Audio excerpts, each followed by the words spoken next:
जय श्री श्याम प्यारे बच्चों, स्वागत है आप सभी का दोबारा से एक नए शॉर्ट में। और आज के इस शॉर्ट में हम लोग बात करेंगे बेटा अपने इकोनॉमिक्स 11th के एक नए टॉपिक दैट इज फीचर्स और properties of production possibility curve. तो इसकी बेटा पहली जो फीचर्स है वो है production possibility curve slope downward because we cannot increase production of both the goods with the help of given resources simultaneously। अगर हमें एक गुड्स का प्रोडक्शन बढ़ाना है तो उसके लिए दूसरी गुड्स के प्रोडक्शन में से कुछ रिसोर्सेज को विड्रॉ करना पड़ेगा, जिसकी वजह से दूसरी गुड्स का प्रोडक्शन कम होना स्टार्ट हो जाएगा। यानी एक गुड्स का प्रोडक्शन बढ़ने की कंडीशन यही है कि दूसरी गुड्स का प्रोडक्शन कम होगा। तो यही रीज़न है कि बेटा हमारा जो पीपीसी है वो स्लोप डाउनवर्ड होता है। क्यों? स्लोप डाउनवर्ड का मतलब होता है नेगेटिव रिलेशंस।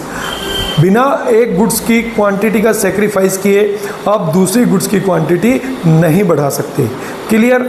हमारी जो दूसरी फीचर है बेटा उसका नाम है production possibility curve is concave to the origin. इसका रीजन होता है law of increasing marginal opportunity cost. Law of increasing marginal opportunity cost क्या बताता है बेटा कि with the help of given resources अगर हम एक गुड्स के प्रोडक्शन को बढ़ाएंगे तो उसके लिए दूसरे गुड्स के प्रोडक्शन को कम करना पड़ेगा। बट जो रेट ऑफ सेक्रीफाइसिंग है, जो दूसरी गुड्स का प्रोडक्शन कम हो रहा है बेटा, वो हर एडिशनल यूनिट के लिए इंक्रीजिंग रेट पे कम होता है। ठीक है, जिसको कहते हैं law of increasing marginal opportunity cost. ठीक है, यानी जब हम एक गुड्स का प्रोडक्शन बढ़ाते हैं तो हमें दूसरी गुड्स के प्रोडक्शन को कम करना पड़ेगा।